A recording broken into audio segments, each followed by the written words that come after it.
gentlemen, can I please have your attention? I've just been handed an urgent and horrifying news story. And I need all of you to stop what you're doing and listen.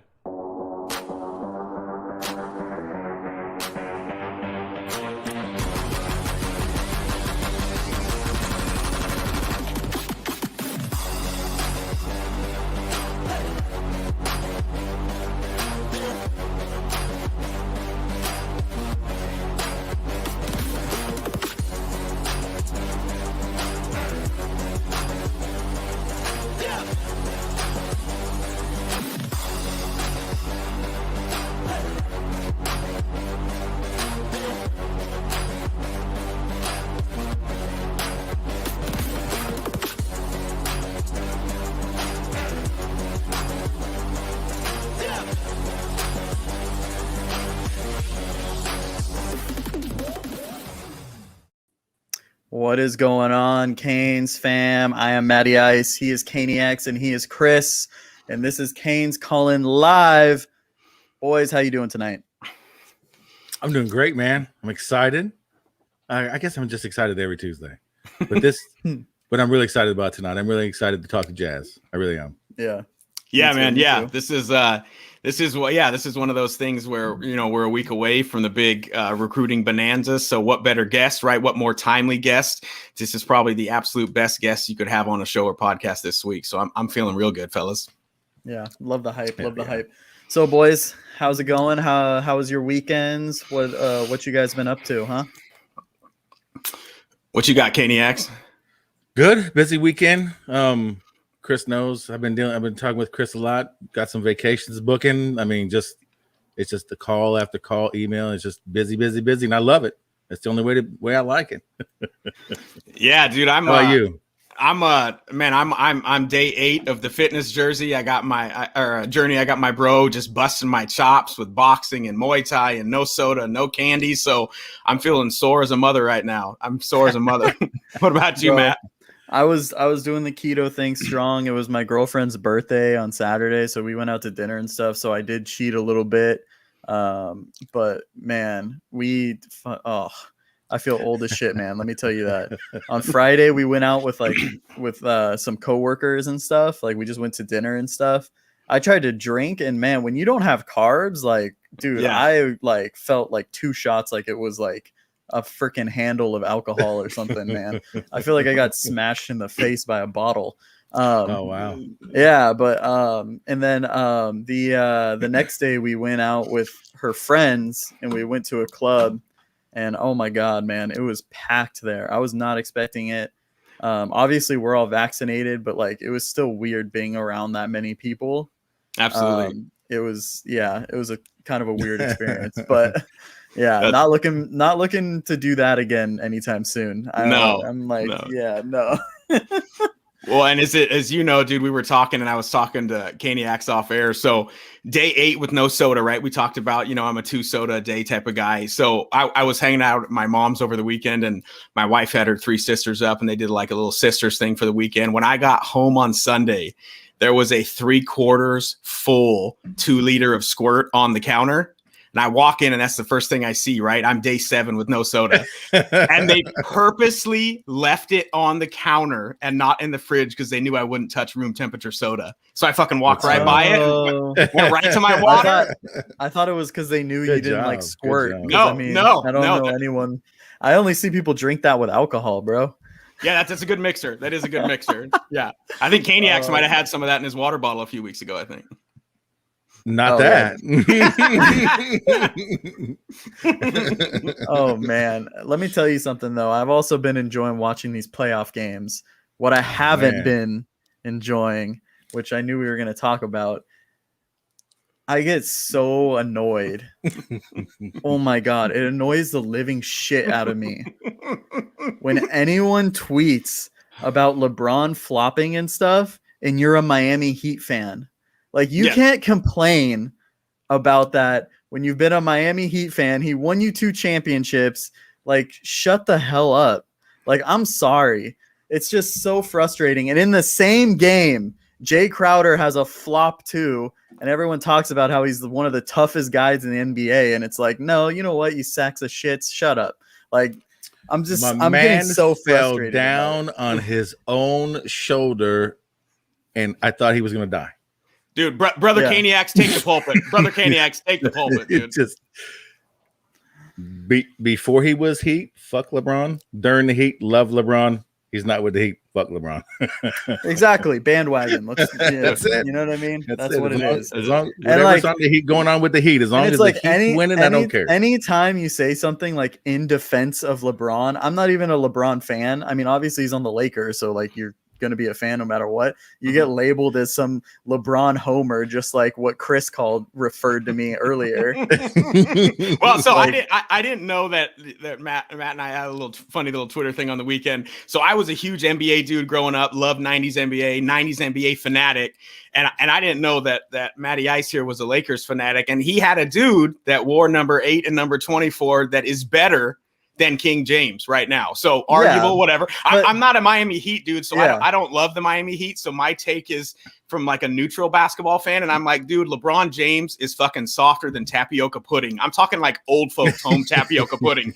That dude is soft as hell, dude. So give me Jordan, give me Kobe all day long. 100. Okay. But also too, like, so this is a separate thing, but like obviously my thing is more directed to Heat fans. Yes. It annoys the shit out of me. But also, too, if you don't have LeBron in your top 5, I get all the hate. But if he's not in your top 5, for sure, like, don't talk to me about basketball. Like, at all. Like, definitely top 5 for sure. Yeah, at least top 5. Yeah, you know, easy. I'll give you that. Whatever. So so Matty Ice, how steamed up were you when you saw people all across the Twitter timeline talking about the flops? And it's not just that too. It's like, oh, the bubble frauds and all this stuff because they lose one game. And it's like the Heat lost the game too. That means they're bubble frauds too, and they shouldn't have been in the finals, right? Yeah, like get the hell out of here. Man, there's Caniacs was pretty passionate before we came on air about the LeBron take, so I was feeling it, dude. It's all good. It's all good. I love. Got to get him riled up about something, man. Old man. Somebody's got to. So Matty Ice, what are we thinking, dude? What's the prediction? I know you're more of a basketball guy right now. What are we thinking as far as the Lakers run this playoffs? I mean, I think what you're seeing is a lot of like rust. They haven't really played together as much, you know, and on it, to be honest with you, like some of the games towards the end of the season, I wasn't really keeping up with as much, especially when March Madness was on. Oh man. But like when AD and LeBron were out, that was like rough to watch. I would watch a couple games and it was just like, oh my God. And just as someone that, you know, loves basketball, it was like hard to watch. Well, so look what we got on the bottom right there. So, you know, I loved basketball 20 years ago and was a fanatic in the 90s, but what about including the last 20 years? What do you got on Brad's question down there, Matty? What is it? Top 3? All time. So you're talking players of all time. Well, it has to be. So the people on the podcast will know it. Brad's asking, who is your top 3 shooting guards of all time? All time. All time. Well, I mean, you have to put Michael Jordan, and then I would say Kobe. Absolutely. Oh, I don't know about the third. Give me the third. Give me the third, dude. Give me the third. And give me a couple names that you're debating the third. I just don't know, man. I don't know. I'd have to really think about it. Okay. Honestly. Okay. I mean, Dwayne Wade is kind of up there. I love Flash, man. Okay. No, not Paul Pierce. Not Paul. I fucking hate Paul Pierce. Come on, man. Get out of here. You got to get wheelchaired out. Like, come on, get the hell out of here. Well, okay. What are some other names? If Dwayne Wade's not a lock for number 3, who you going? Oh, AI for sure. Yeah. Oh, AI. Yeah. Yeah. AI, just what he did. Yeah. AI or Wade. I don't know. I think that's kind of where I would be. I mean, I'm a younger fan too, so I know there's some more old school guys that you can go with, but that's kind of my thought process on it.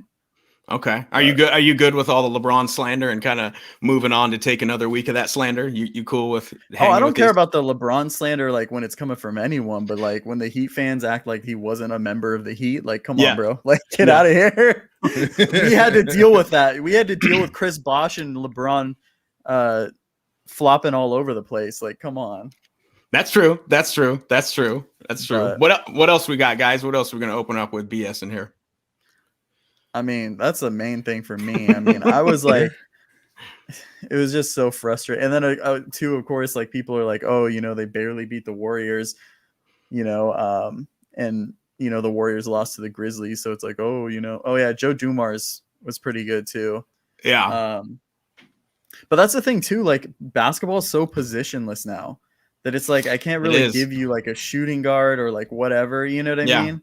Yeah. Well, and when I think of the 90s, dude, like we don't have back to the basket power forwards anymore that you dump it in for the low post game. We don't have the Karl Malones, the Webbers, the Sean Kemps, the Barkleys. We don't have centers like Hakeem Olajuwon and David Robinson and Shaq and Ewing. So it's like the 90s NBA that I grew up on that was power forward and center heavy. It's positionless now. And really dudes that are playing the 4 can swing out to the 2. They can shoot threes. And so it's a different game than I grew up loving for sure. I mean, there's other guys like another guy I just kind of thought of too was Clyde Drexler. But I mean, like he wasn't really he wasn't really Clyde, like on Clyde. that there it is. level. Yeah, there he is. But Reggie Miller too. I guess Jerry West, the logo man. Clyde Drexler, dude. Clyde Drexler was 22 and looked like he was 52 with that cul-de-sac and that mustache, dude. Yeah. Was an old ass looking dude.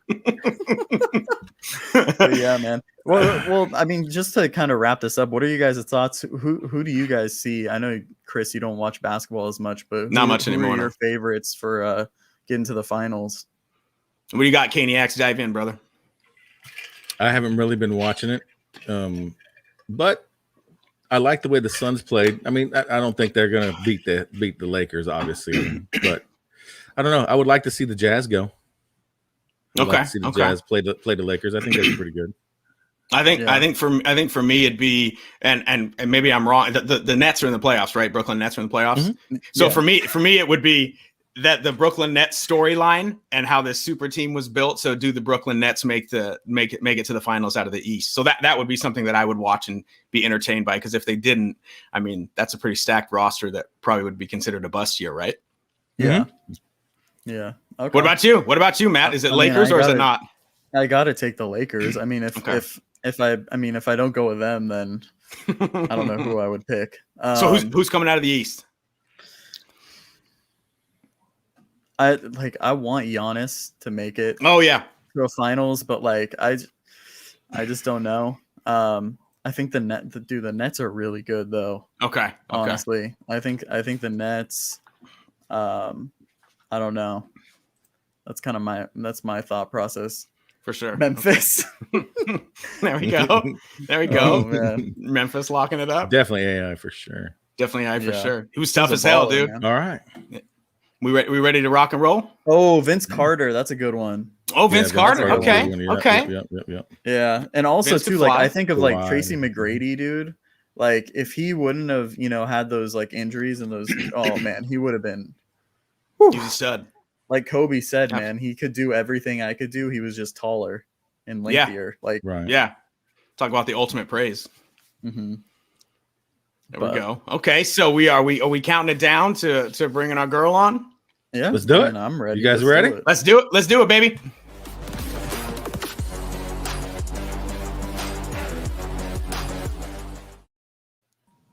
Jazz, welcome to the Canes Call-In Show. How's it going? Everything's going great. How are you guys? Very, very good. Awesome. Hey, so Jazz, we had you scheduled a few weeks ago. I think it was maybe over a month ago or whatever, and some things didn't work out. The timing maybe wasn't right, but I gotta say, the three of us, we're gonna whatever it took, come hell or high water, we're gonna get you on this show. So thanks for spending a Tuesday night with us. Of course, thanks you guys for having me on. For having you on. Yeah.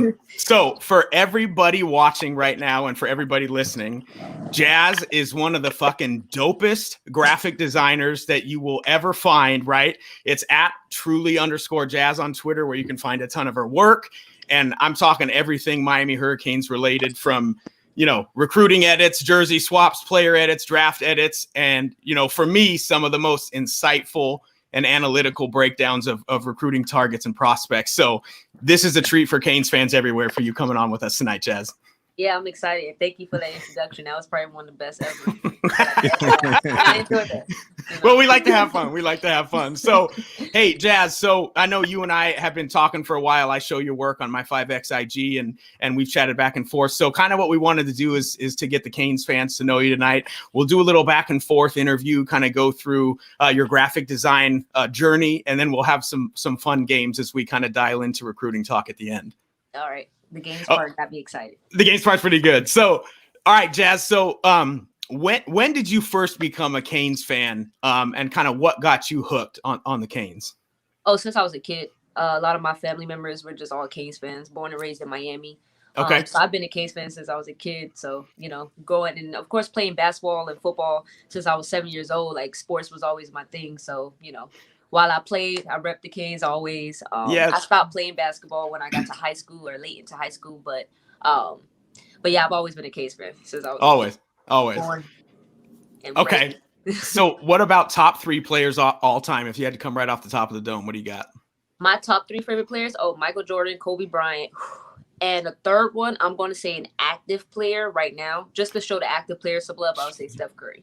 Oh, there we go. There we go. There we go. Well, let's do the backside of that. What about top 3 favorite Canes of all time?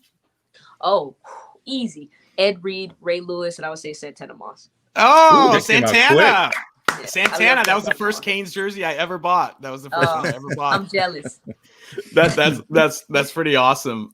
So for the people listening and watching right now, a lot of people, if you don't know, like I said, Jazz is very big in the recruiting edits world. And I saw something you tweeted a few weeks back that next month, as in next week, will be 1 year since you first started doing edits. So Yes. I want to know kind of what created that initial spark and kind of got you into doing this. What started that? Okay, so I've always been an artist. And then I've always loved sports. I always, and then plus COVID, being bored at home, I was just like, one day I was just like, I'm bored, not doing anything. I'm an artist anyway. So I was like, let me just start, doing some graphic stuff. Let me see how good I am at it. And I was pretty decent in my opinion. I was like, okay, well, as time goes on, you grow, you get better. So I was like, okay, I threw out my first few edits, people loved it. I was like, cool, I'll just keep it as a hobby because I'm bored. Yeah. And then I just, with me, I have a strong work ethic. I love getting better at everything. Everything is competitive to me. So Sure, I was just sure. like, now I want to be the best at it, even if it's just a hobby. So now I'm just trying to grow as an Better. actor. I'm like, I want to get better. I want to get better. I'm studying others who are really good. And I'm just like, okay, learning a lot more stuff. And as time goes on, it just became a thing. And I was just like, okay. Well, and I remember when you posted kind of the progression of the Jake Garcia edits. And I remember when you first hit Twitter and I'm like, who is this lady? And the Jake Garcia with the double. And I was like, this is really good. And then it just kept getting better and better. So for me, it was kind of like everybody in the Canes community has absolutely embraced you, that they love your work. And so I kind of wanted to know what does that mean to you? And how does that feel 1 year into the journey? Well, first of all, it means a lot to me. Like I said, I love sports. Sports is everything to me, and just having a family. So it's just like, I grew up somebody who's been to themselves growing up, and just always I would literally be locked in my room all day, just watching sports all day long, Sure. analyzing, watching tape. Then I'll go to the basketball court, and then I'll try to mimic like Kobe Bryant or whatever the case may be. So it's just like, that's always been me. So having a family where I could just debate and talk about sports with, which is like a blessing. I was like, I finally found my home. So it's actually a great thing. I enjoy it. I love it. And then for me, it's been a journey because, like I said, not being able to continue sports and continue basketball, like one of my dreams. Well, of course, when you're a kid, I'm like, I want to be the first woman in the NBA. And so it's just like, I play ball, and then it's just like not being able to get to the WNBA or even finish college with ball. It's just like, this just talking sports or even just doing edits with sports, just having sports in my life regardless is a blessing. So I'm just happy that I was able to progress, and then also just help get kids out there, even if they don't commit to the other colleges take notice of them and go watch their film. And the goal is just to get kids in school so they can graduate, get a degree, because that's most important. So all of that is just, is a blessing, being able to do each and every part with the family. So. Absolutely. I love that. I love that answer. And that kind of leads me into my next question. What kind of responses have you got both publicly and privately from potential recruits when they see themselves in a Canes uniform for the first time? They haven't even signed yet, and here they see this edit. Well, I mean, I know you get a lot of love, but what does that feel like from the recruits itself? It feels great that they're taking notice, that they enjoy it. Plus, I can just hint to them to try to commit to us. You know, Exactly. So that's feeling. But honesty is like, you know, when they're just messaging me, say, "Oh, this is great, this is hard. Can I get one?" And then others following me and just like, "Hey, can I get one?" And just even if it's ones we're not even after, they'll message me like, "Hey, can I get one?" But just being able to put their names out there, you know, it's important to me. You know, so I enjoy it. It's amazing when they message me and they say they love it, or even they'll share the photo themselves on their own, you know, TL or on their own Instagram. It's just a great feeling because trying to get the K's out there, but also trying to get them out there and just, you know, showing love for each player. Sure. And so I was going to ask you if you had a favorite, you know, recruiting edit. Like for me, when you did that edit of the 5 running backs, the stable of the 5 running backs we got right now, or the NFL draft edit that I think you dropped the day before the draft. I mean, do you have a favorite edit, or does one stick out as one that maybe got the most likes or the retweets or whatever? My favorite right now is, I would say, probably the Ja'Cory Brown one. That was probably like, to me, that was probably my most evolved edit. The jersey swaps and stuff was very detailed and precise, and it actually came out really perfect. So I would say that would probably be my favorite. But hopefully the one I launch in June will probably be, you know. Oh yeah, we got something coming up next month. Okay. Okay. You heard it here first, everybody listening right now. It's that cookout special, man. It is the cookout special. It is. So Jazz, what goes on in your mind, like when you decide like how you want an edit to look like? And I'm talking specifically, and I do some graphic design as well, like with colors and background and textures. Like your style is very, very individually your style. And I mean, what does that creative process look like as far as what you pick out when you're going into making one? It depends. So with certain edits, I like it to be simplistic, but more focused on the jerseys. And in certain edits, I want it to be more focused on the background. So it all depends. The most current ones, I've been more focused on the player and the jerseys, and just wanting their jerseys to be precise. Like I want it to look like an actual photo, like someone actually took a picture of the player in the actual UM jersey. So trying to get into more detailing with that. Like I'm big on detail. So getting more into that, wanting to focus more on the player and the jersey. Some edits I will be dropping soon. It's going to be more of like a cartoonish. So I'm trying to pick up some styles as well. So, you know, I have versatility. So I like to do different types of edits and surprise, you know. Yeah, surprise. Hey, and you're going to have plenty of them coming out of those visits that are happening in the next few weeks, right? You'll have plenty of material coming. Plenty. I hope so, you know. I hope so. She's about to be busy. We're about to be busy. This is going to be a busy month. So a few weeks ago, Jazz, on Twitter, you tweeted, and I quote, "I'm coming for it all. The scariest thing you can do is give me motivation." Right. And I think we can all relate to that on some level in our lives. And so I kind of wanted to know, where do you think you are now with your edits as opposed to where you are or were 1 year ago? Kind of what's on the horizon coming up in that 12-month span? Growth, but comparing now, like I said, details. Back then it was more of like, for example, like I didn't learn how to do jersey swaps. I started in June of 2020, but I didn't learn how to do jersey swaps until like maybe like November-ish, December-ish. So it's like, wow, I'm more recent with doing jersey swaps, and each time I'm just getting better. Like I said, I'm very competitive, not in like a personal way, it just helps motivate me. I've always been that way. I was that way playing basketball, you know. I'm the one that's on the court talking crap, you know. You know, like, so that's just how I am. Whether it's about debating sports or just doing edits, I'm just always, you know, competitive. Especially when, let's say, I've tried to join others, for example, and they would decline or things of that nature. So it just helps motivate me. So that's where that post had came from. I won't get too much into that, but that's where that post came from. It's just more of like, I take denial as, you know, growth. I take it as, you know, if you deny my work, then okay, I'm going to show you why you should regret it down the line. So then it just helps me get better. So I got to keep up something to help me get better, because if not, then I'm going to stop and then I'm going to get complacent. And I don't like being complacent. So I like to go. So. Well, and you know, and I feel like when any of us get challenged, right, in our personal lives, whatever that may be, or when any of us get denied or something like that, it should be a spark that takes you into that next gear, right? And it obviously has for you over the last year. So it's been a joy to watch. And I think I know I speak for all three of us. So we know you have an intense passion, for Miami Hurricanes football, just like the three of us do. So I wanted to know if you could talk a little bit about kind of what feeds your drive. So you have the recruiting edits, you have the recruiting breakdowns, and as you're working and thinking about what to make next, kind of what feeds that drive, or is it mainly I want to be the best and I'm going to show you that I'm the best in the game? That and probably boredom, but just also honestly.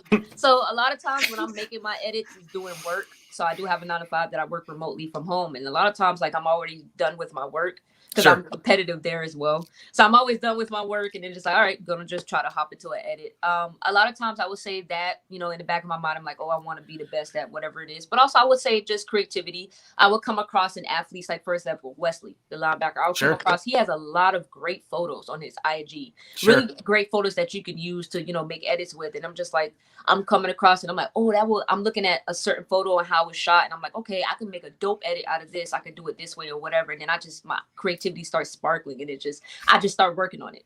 And so it's just like, I would say creativity, just being bored, scrolling on Instagram, looking at great photos, just like, I can make a dope edit out of that. Let me try it, and I start working on it. So I would say creativity and boredom.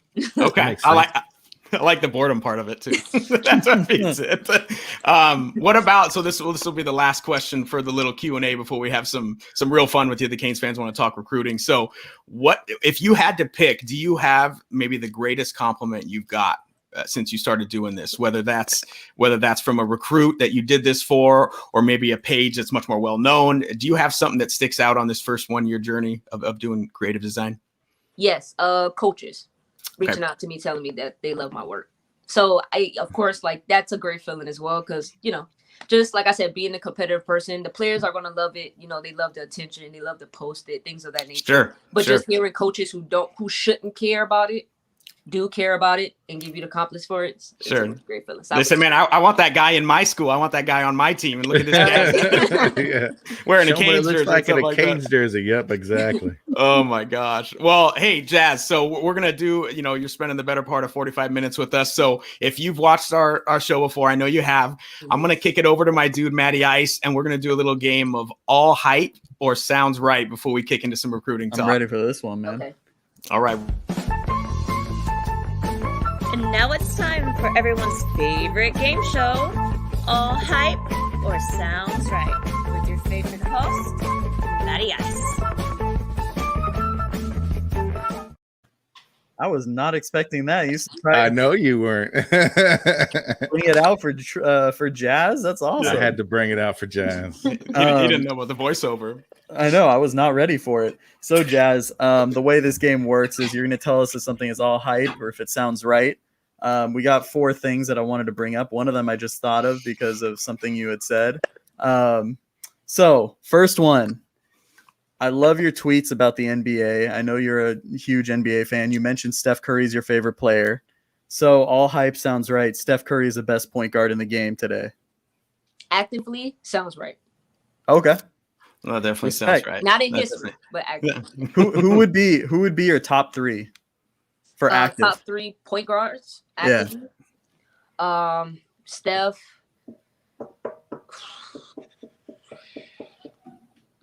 Would you put Luka in there? Yeah, I mean, I would. I don't know. Like, I want to see more. I love Chris Paul. Absolutely. He's a phenomenal point guard. So I will have to, even though I know he's older and he may not be scoring as many points or maybe as great as he was before, but he's just a phenomenal point guard. I mean, all around assists. I mean, passer, IQ, sensational. So I would have to put Chris Paul up there. And then from there, I mean, if you just look at scoring, I love Kyrie's handles. I love Lukic. He's amazing. He's gonna be great. I don't know if I want to put him up there yet because I want to see more. I want to see what he could do in the playoffs. I would say Damian Lillard is just phenomenal as well, but I also want to see him win. So right now it's just like, I mean, I would say me. Yes. That's the right answer. I mean, I would say I would say those. I know you said top 3, but I would have to go with Steph Curry. After that, it's a toss up with I would say Chris Paul, Lucas, or I would say Damian Lillard right now. Okay, I respect Kyrie, that. I love his handles, and I mean Kyrie has done it on a championship level. So yeah, I mean, I think Kyrie has almost the best handles of all time. His handles are sensational. I mean, good Lord. I don't know if you ever. I don't know, like, not to get too much into this. I don't know if you guys ever saw, but like he used to practice dribbling with trash bags on the ball because like it would be harder to grip them and stuff. Mm-hmm. Super interesting. I never saw that. Wow. Yeah, dude's a baller. But yeah. So next one. This is the only Canes related one.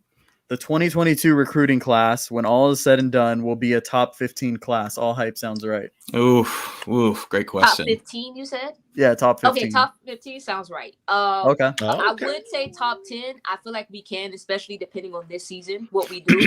If we at least hang with Bama and we beat North Carolina, and of course we win out the rest of the schedule, and at least get to the championship, even if we lose to Clemson, at least get there and hang in there. Yeah, I feel like we'll have definitely.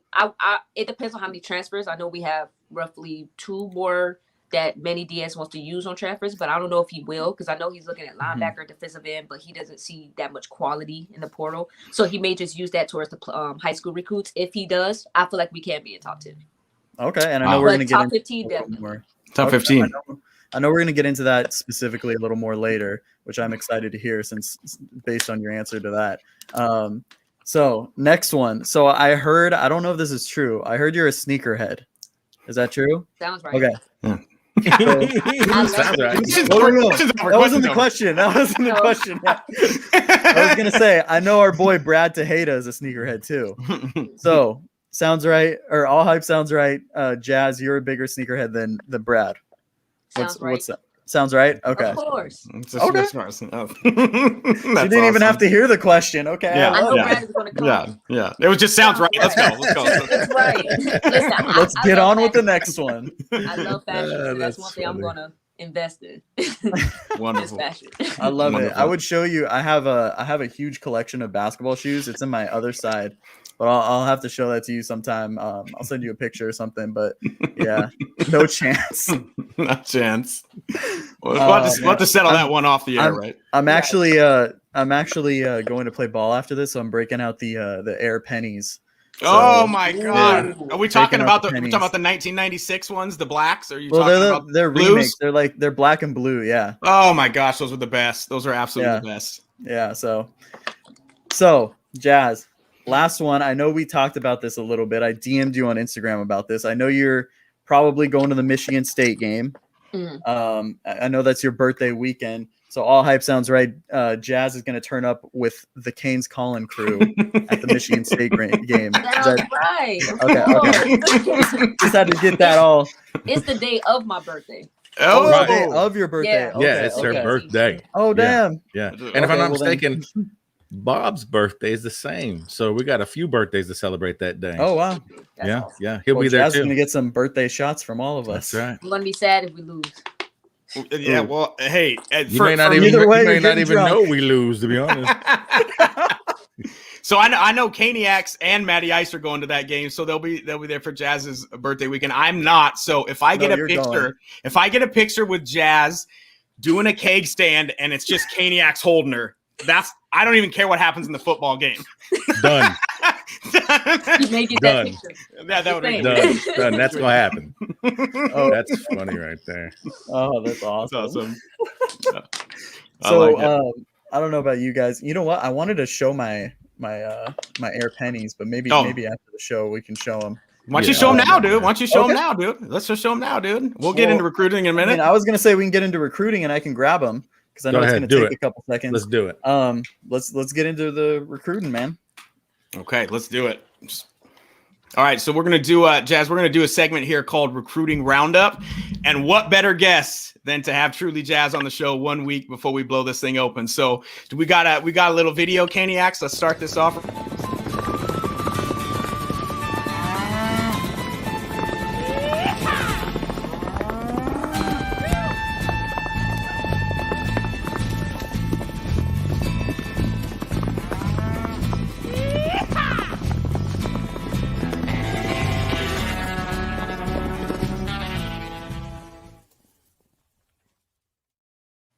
before we get into this recruiting roundup, I gotta bring out. There they are. Pennies. There they are. There they yeah. are. That's gotta wear a different pair of shoes every time I play. So.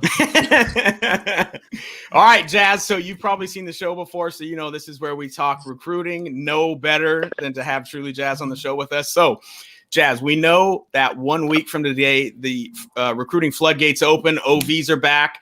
The barbecue's happening 1 week from today. So what I wanted to know when we start this thing off is give me your top 3 must-land prospects and why in this 2022 class. Wesley, Cam Williams, Amari Rodgers. Okay. Wow. Okay. Can I say something too? We tweeted something out. I don't know if you saw this earlier, Jazz, about the to name one person on offense and defense. It's a must get this recruiting cycle. And I think everyone defensively said Wesley. Oh, absolutely. Yeah. Number one. And also too, they didn't name a specific lineman, but they said a dominant offensive lineman. I love Cam Williams. And you said Amari Rodgers, right? So number one corner in Mississippi. I saw today that he scheduled 2 visits for Miami in the month of June. So what would it mean for, I know Max Preps called him an absolute animal. What would it mean if we land Amari Rodgers as a cornerback? Big time. He's the number 8 cornerback in the country. I mean, he's big time. He's a stud. And you put him with T-Rob, sky's the limit for him. I mean, top draft pick type of talent. And I feel like at a position of need, because let's be realistic. I mean, you have Stevenson most likely leaving. You got Corey Couch, who may probably stay another year. Al Blades most likely may leave if he plays this year. And then from there, it's just like you have, Ivy may stay, but for the most part, you just have Clark, Dunson. You have younger guys who still have to prove themselves, who still have, so talent-wise, we have to see where that is. Sure. I feel like cornerback is a position of need other than obviously linebacker.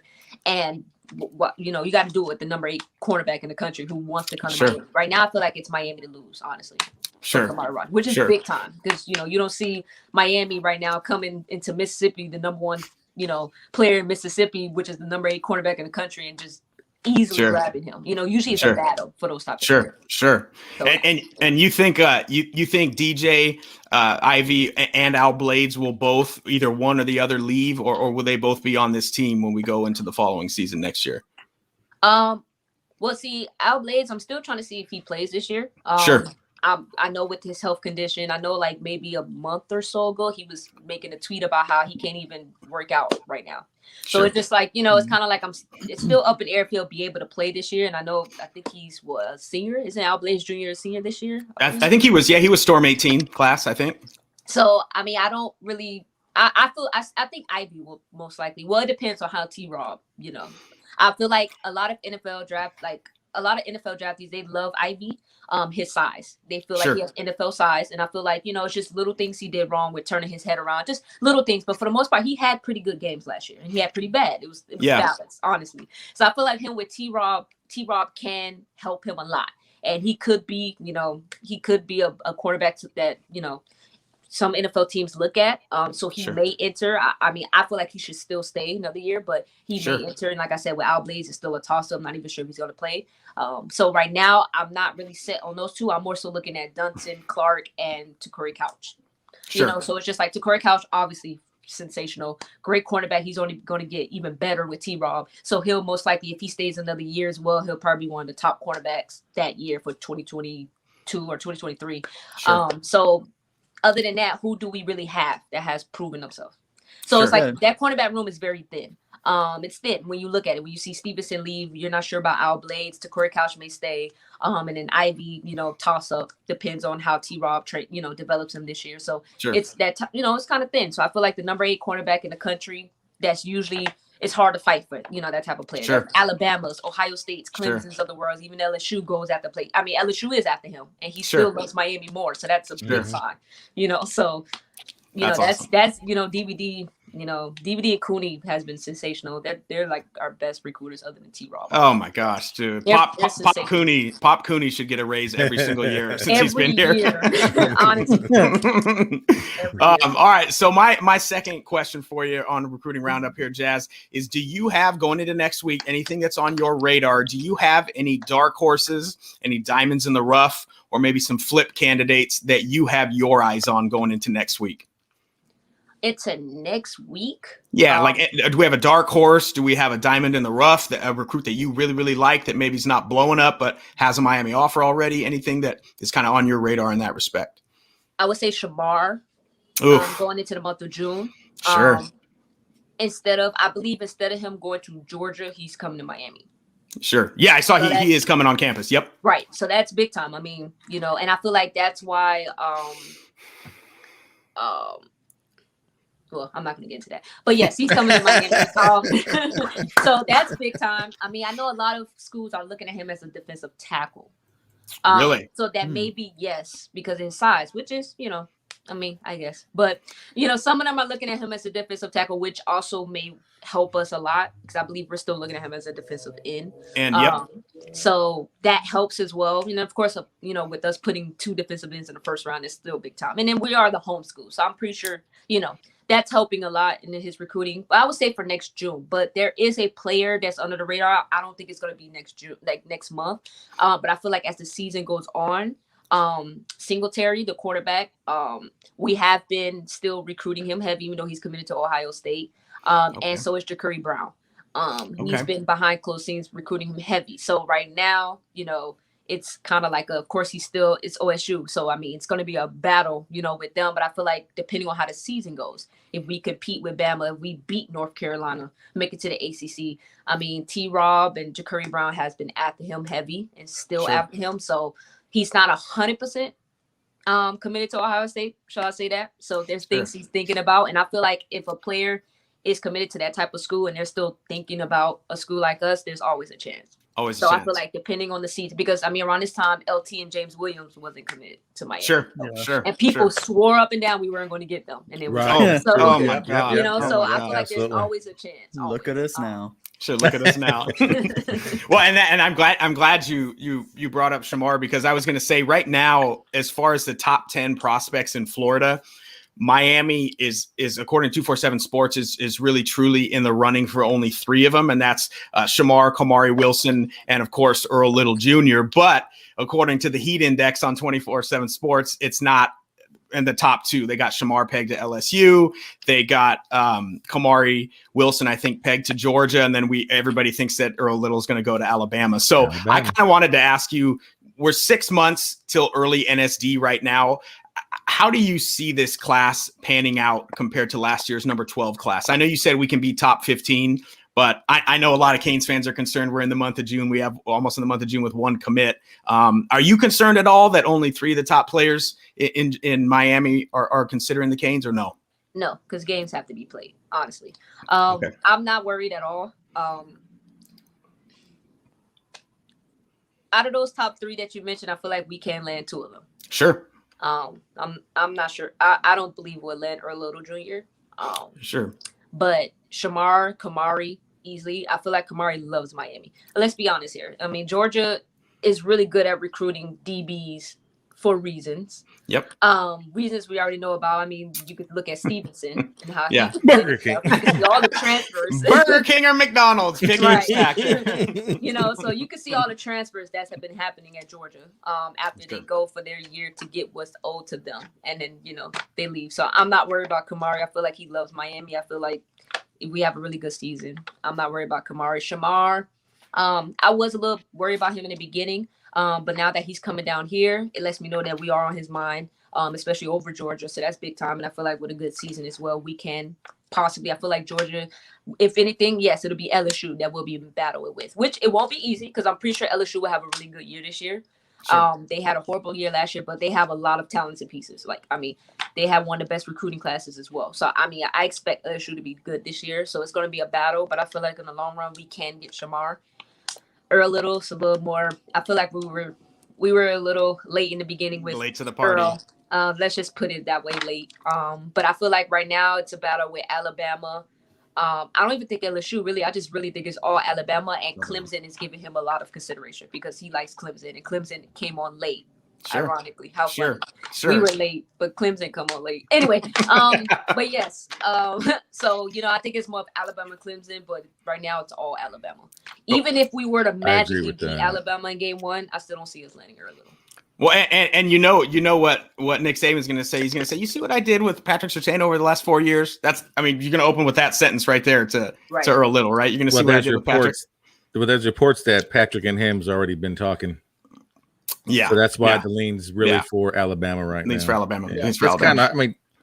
My man's going to the NFL. He's going to pick. It's going to be hard to argue with that. And Nick Saban has been blowing up Earl Little Senior's phone like crazy. Sure. And stuff. If it's Nick Saban blowing your phone up like that. It's going to be.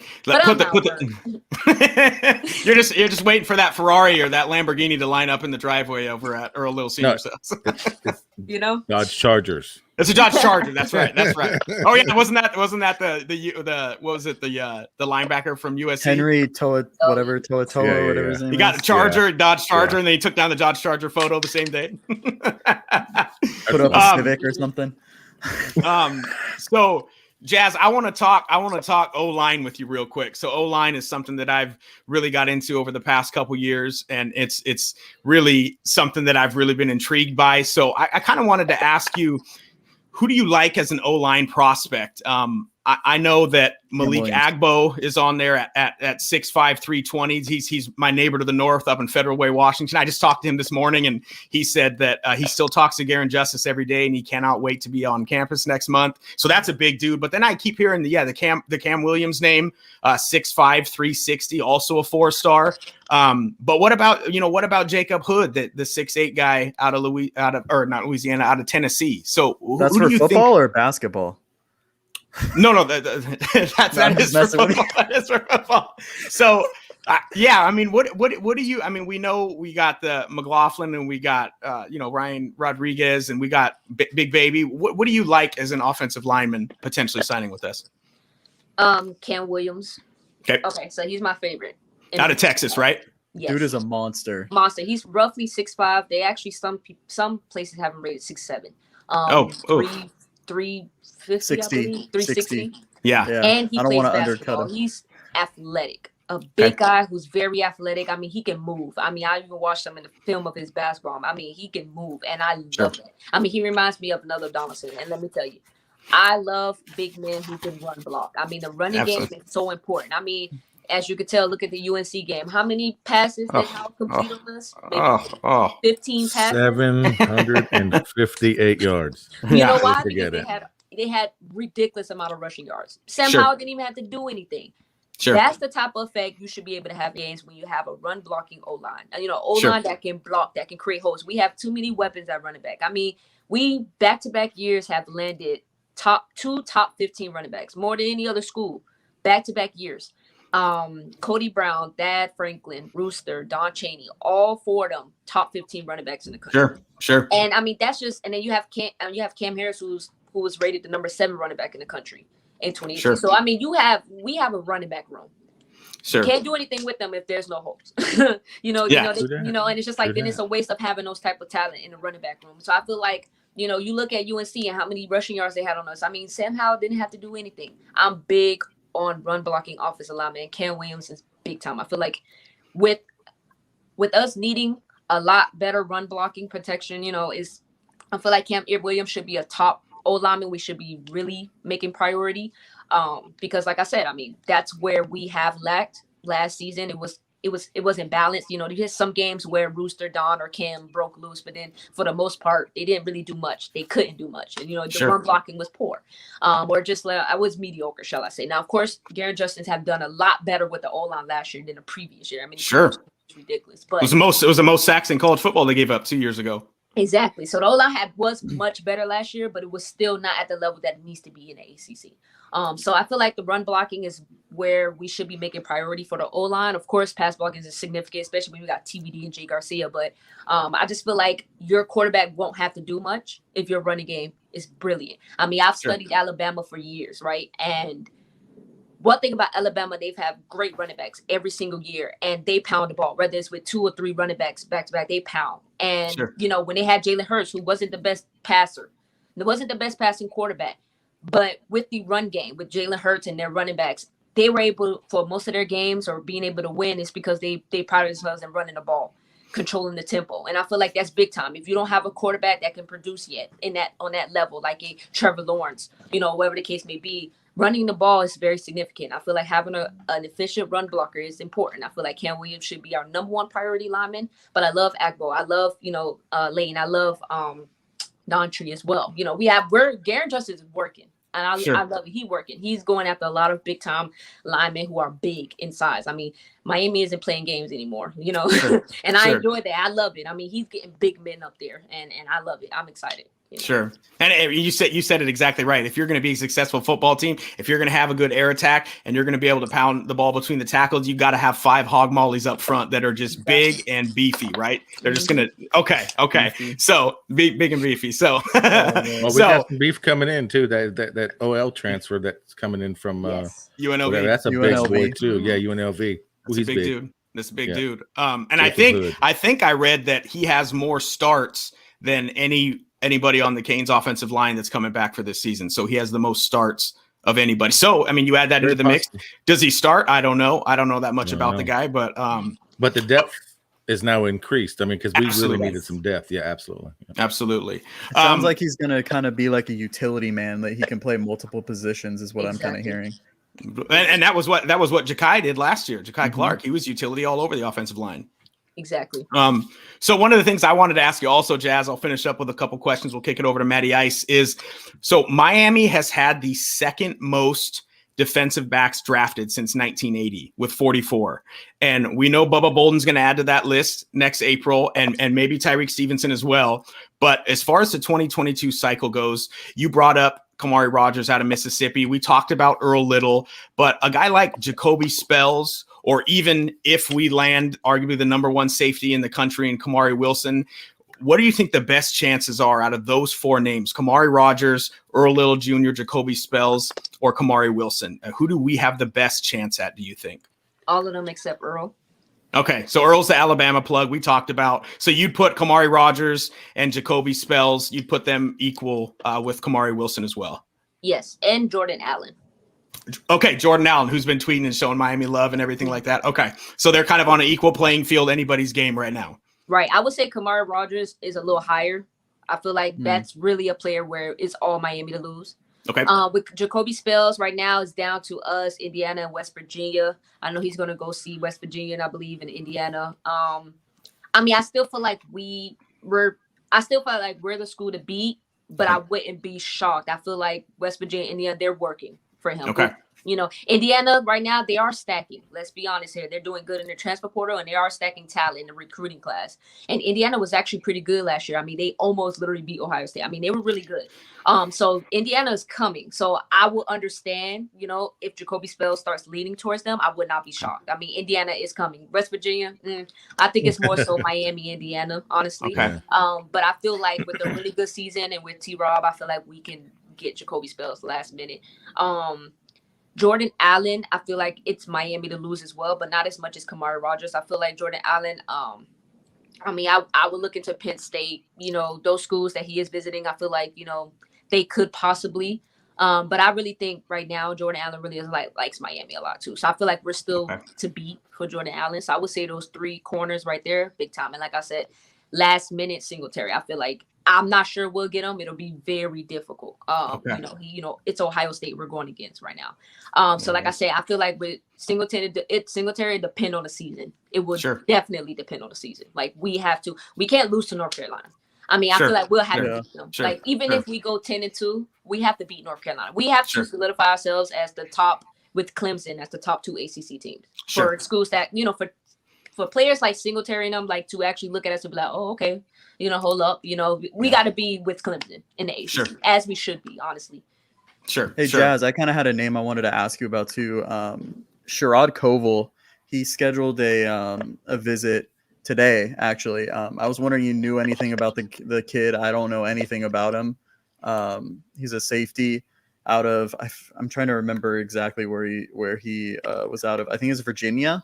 Mm-hmm. Do you know anything about him? And what are your thoughts? Aristide, basically he's going after him the most because of his connections with Texas A&M. He was going after him for the longest. We are kind of late to the party. I do want to say, Brad, you're right. Chris Graves as well. Easy lock Miami, in my opinion. He's a really good player. Also, that's another DB. But yes, with him, you know, we were late to the party, but I think because of Ish, like how great he is with recruiting, is one of the best. And I kept saying this about Ishmael. I was like, yo, when we hired him, I said that was a great hire. Absolutely. Yes, of course, we would love to have T. Will. I mean, who wouldn't? But honestly, for last minute, having Ish was phenomenal. I mean, he's a sensational recruiter, and I mean, that's where Texas A&M got a lot of their talent. Absolutely, because of Ish. So I feel like, you know, because of him, we were able to get Sherrod, you know, last minute. I'm not sure how that would turn out because, like I said, it was last minute and it's really just mainly Ish. But so I'm not 100% sure. I would have to follow up more on that situation. I just know it's kind of like a last minute, just, you know, come on campus, you know, see a little things, you know, and maybe we can try to, you know, shake up the table there.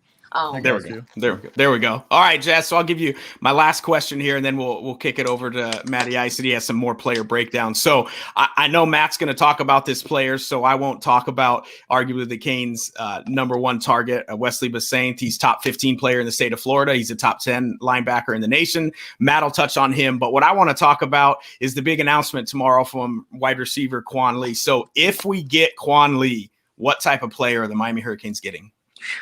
Competitive, speed. I mean, his explosiveness, because of how quick he is and how competitive he is, his explosiveness reminds me a little bit of Brashard Smith. Of course, to me, Brashard Smith is still a little better. I feel like Quan Lee would still need a little bit more development, but I feel like how fast I mean, for one, I saw him in film. It was 7-on-7. Of course, it wasn't with pads on, but just versus Travis Hunter. I mean, Travis Hunter is the best athlete in this class easily, and I'm mad he going to FSU, but it is what it is. But he's honestly giving credit where his credit's due. Hunter is, you know, he's phenomenal. And just seeing the break off that Quan Lee had on him, I mean, it was literally like this. I mean, Quan Lee was wide open, and with that type of, you know, with that type of step, that type of move, the quickness he has, the speed. I mean, he's bursting past everybody. I mean, sensational. That's what Miami is about. You know what I'm saying? So it's just like, you know, fast, you physical. Like we need players like that. Having like Brashard Smith, Malik Curtis, those type of players who are just fast. Even Jacoby Spells. He's one of the fastest players in South Florida as well, even as a corner, because of course he used to be a wide receiver.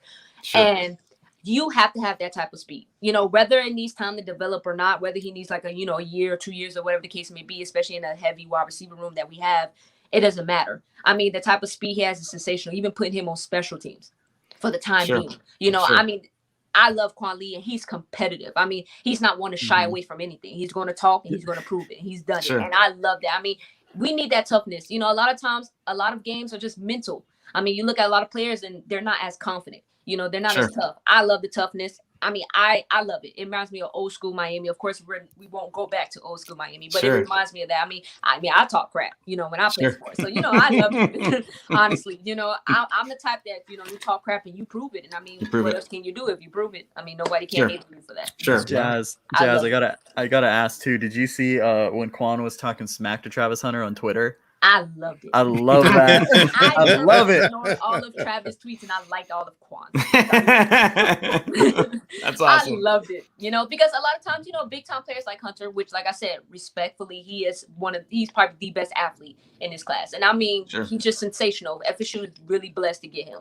And it's kind of like reminds me of us getting James Williams. I mean, you know, Travis Hunter is elite, and that's a great prospect for FSU. And, you know, a lot of them, because they're elite like that, you know, they talk their own crap, especially to Quan Lee being a 3-star. You know, a lot of players who are 5-stars, they're looking at, oh, you're a 3-star, you're irrelevant. But Quan Lee was like, I don't care what kind of star you are, I don't care who you are. Like, I'm gonna see you.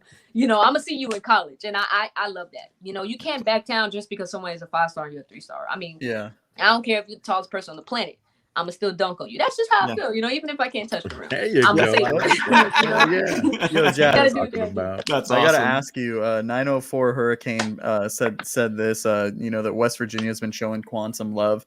I know Quan tweeted out something earlier today about. Was it something about all the receivers that have been drafted from West Virginia or something? How much of that do you think is smoke? Because in my opinion, I think it's a lot of smoke. Same. I think it's smoke. I still feel like it's Miami. Okay. would I be shocked if he, let's say he just magically commits to West Virginia? I wouldn't. I feel like by this end of the season, he'll be a Miami Hurricane. Okay. I feel like he'll be on when it's time to sign, he'll be a Miami Hurricane. Okay. Even if it's smoke and even if he play games and do commit to West Virginia, whatever case may be. I mean, decommitments are going to happen all year long. Yeah. I tell you that. I wouldn't be. I'm actually surprised he commit early, but I think it's because the coaches we want to put some out there, especially with Isaiah Bond commit to UF. I know. I feel like we just want to put something out there because honestly, I mean, I know a lot of people want Miami to be better in recruiting right now. I'm not. I mean, everything opens up in June. Meaning a lot of these players who are committed to like FSU or whoever, I mean, a lot of them are going to decommit once they start being able to visit campus or even when games are played. I mean, people got to realize we still have almost a year left before signing day. I mean, anything can happen in a year. I'm not worried. I mean, look at Jay Garcia, last minute decommitted to USC and signed us. I mean, great point. Great point. It happens all the time. So I'm not worried about, any of that. I still think Quan Lee is Miami Hurricane. Okay. He wants to play Hunter. I know that. Oh, yeah. You'll see him here. He won't see him in West Virginia. Exactly. So Jazz, I know we talked a lot of recruiting. So I you answered actually a lot of my questions while you were talking with Chris and stuff. I had a couple questions about specific positions. I wanted to touch on the defensive end position a little more. I know there's a lot of top tier guys from Florida, that we're kind of looking at, and I don't think we're in the top for some of these guys, but can you kind of tell us like what you think best case scenario is for some of these guys? There's Marvin Jones Jr., there's Kenyatta Jackson, who, I don't really know how much of a chance we have. But then there's like Nigel Kelly. And then, you reference, we've been talking Shamar a little bit, who's an absolute monster, man. I think he was the one that posted that video of him deadlifting like 600 pounds, right? And like it was nothing. Yeah. So who are some of the guys you're looking at that, you could see, ending in this class? Kelly, Shamar, DJ. I may not pronounce his last name correctly. Wesselok. Yeah. Him. Yes, for the most part. I don't see us getting Marvin Jones Jr. If we do, that'll be shocking. I mean, if we get him, great. I just don't see it. Kind of like a Earl Little situation. I just don't see it. I feel like Marvin Jones to go to Alabama. I know Alabama's trending heavy for him right now because even, Surtain, like, they're all talking to Earl Little and Marvin Jones about Bama. So, I mean, right now it's looking like he's probably a Bama lock with Earl Little. I don't see, even possibly Dante Anderson as well. I see DJ. I see Kelly for the long run. Now, Kelly, I feel like will ride the wave. He's getting a lot of colleges are reaching out to him as they should. They're late, but as they should. He's a really good defensive end. So I feel like a lot of schools are going after him right now. So right now I feel like he's just enjoying it because, it was last minute. It's not like he was one of those top recruits that had all these colleges looking at him since a year ago, So right now they're just now doing it. So he's enjoying it, but I feel like in the long term we'll get Kelly. Same with Shamar. I feel like it depends on our season. We hang with Bama and or beat them, but for the most part, we're looking to hopefully hang with Bama. Beat North Carolina, make it to the ACC championship, compete with Clemson, whether we win or not, but at least compete with them, hang with them. I feel like we can land Shamar. Kenyatta. Okay, so with Kenyatta, him and Turner. Turner committed to OSU. I see Kenyatta looking more at like in school like OSU or possibly like Georgia, those teams. I don't see Kenyatta only because I've heard some things, but I don't see, him. Maybe last minute we may get a shocker and we may be able to. Like I said, this is recruiting. Anything can happen. But right now, I wouldn't focus that much on Kenyatta. I would focus more on Dante Anderson, Kelly, DJ. I feel like we have a big shot of DJ as well. And I feel like, right now they're looking at him as like another Jalen Phillips. And I feel like he's big time as well. Very athletic, long, he has size. And of course you get with Feely, it's a wrap. And then, Jess Simpson, develops you, it's a wrap. He's going to be really good. And of course, like I said, Shamar. So I feel like we should focus on more so them. I don't see Marvin Jones. I don't really see Kenyatta right now. Like I said, things can change. Maybe if we play really well this year, beat North Carolina, make it to the ACC, everybody will probably want to come to us now. Everybody how things go. They want to see you win, but they want to see Miami win. They don't care about other teams losing. They just want to see Miami win. So how that goes. Absolutely. So I feel like those players also at defensive. So I kind of want to go over a position of weakness. I think it's probably the most talked about one of the most talked about positions on the team, and that's linebacker. Yep. We've mentioned Wesley Basaint already, and how big of a get that would be. I think everyone on Canes Twitter was kind of in agreement over that, and I think a lot of Canes fans are in agreement over that. I know Omar Graham is someone else we're kind of looking at. I really like the kid. He's someone I talk to every once in a while, and he's really respectful, hardworking kid, and I like his play style and stuff. Who do you think, when all said is done, how many linebackers do you think we'll take, and how do you think this position ends up? Hopefully we take at least 3 Okay. minimum. Hopefully, honestly, I think we should really only go after like 2 wide receivers. I feel like only because class of 2023 is loaded at wide receiver. I mean, loaded, and I mean just Florida alone.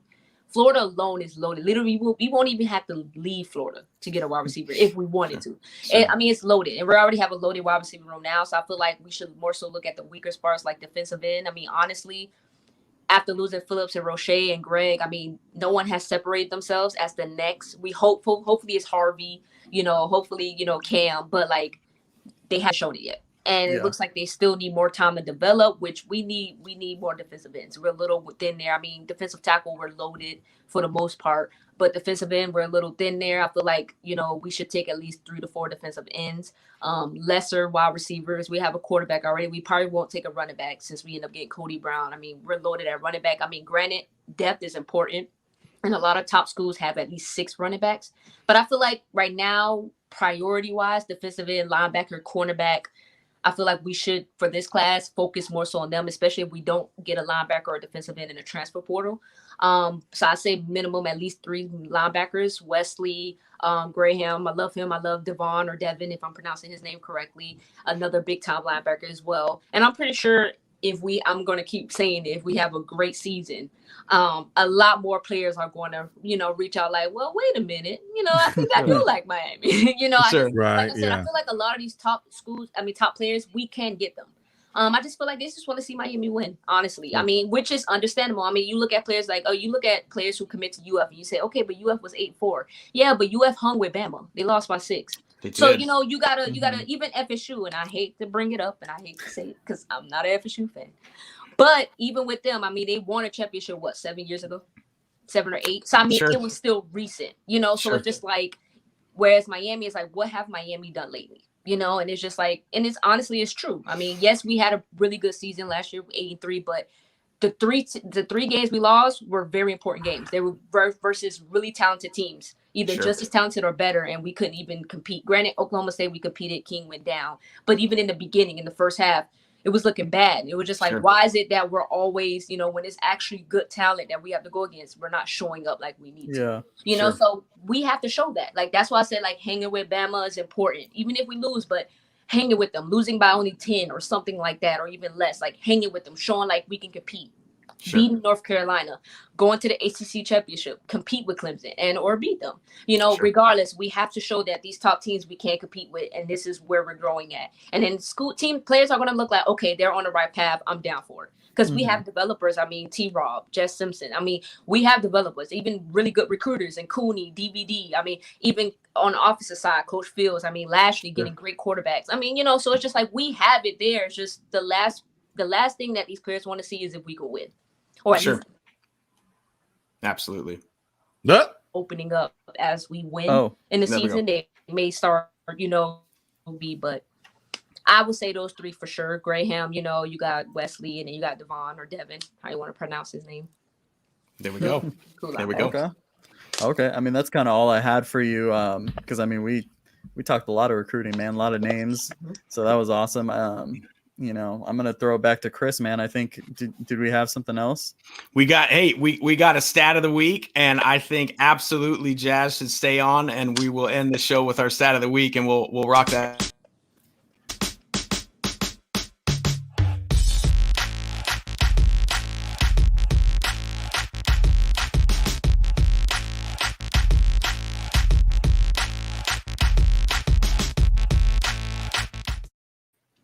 All right. So our stat of the week. So I dug down deep into the cobwebs and I went through all the muck to get to this stat of the week. Stat of the week for this week. Last year, Miami finished 67th in rushing yards per game at 162.5. So Cam Harris, percentage of carries, 29.9%, was the second lowest for a leading rusher in a Rhett Lashley offense since 2012. So the second lowest percentage of carries for the leading rusher, 29.9 in 9 years. My question, and I'll throw it to Jazz to close us out. Will Miami have a top 50 rushing attack this year, 67th last year? And will we have a true lead back that gets over 50% of the carries? Yes, for the top 50. Shit, we better. I mean, with those five? That's what I'm talking about. But I feel like because of the O-line, they'll be much better this year. Not saying they're going to be the best O-line ever, or in college football, but they will get it done this year. Especially with Donaldson coming back and then having Rivers because he developed over a year, and then now we have Justice from UNLV. I mean, we have the depth now and the size, so I expect us to be better for the running game. Will he be the leading rusher? Going into this season, I actually felt like Don Chaney would have taken that leading rusher spot, and he was in the midst of doing that. But because of the shoulder injury, which was lingering since a year ago, and actually I think it was lingering since high school, he finally had the surgery so that it shouldn't linger no more. But he still has to, you just can't come back from injury and just be like, all right, ready to go, unless you're Aaron King. Right. But, so Don Chaney, because we have depth at running back, I feel like he probably won't be truly good to go until maybe game 2 or 3. So I'm not sure if he will be the leading rusher this year. It may just be Cam Harris because of that. And then going into next year, it'll be all Dons, in my opinion. There we go.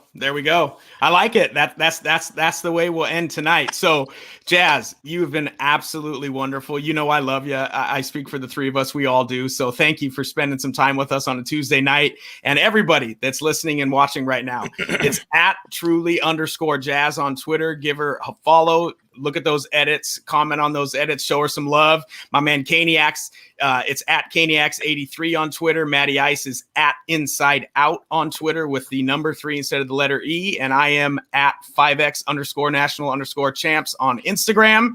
It's been a hell of a show for the four of us. Hey, Caniacs, what's it all about as we go in the next week? What's it all about? What it's all about is you need to subscribe to our YouTube channel. And it's always about, let me get to my thing first, man. I told you all the time I got to get this. Let me forget it. Me and Jazz are ready. We got to tell them to subscribe to our YouTube channel. We got to tell them to catch us on wherever you catch your podcast. So grumpy now. So you can listen to us. When I'm an old man, I got to do it. Get off my lawn.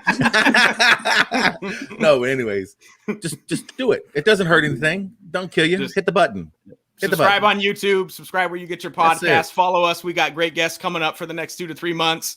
And again, going into next week, Caniacs, it's all about the you, baby.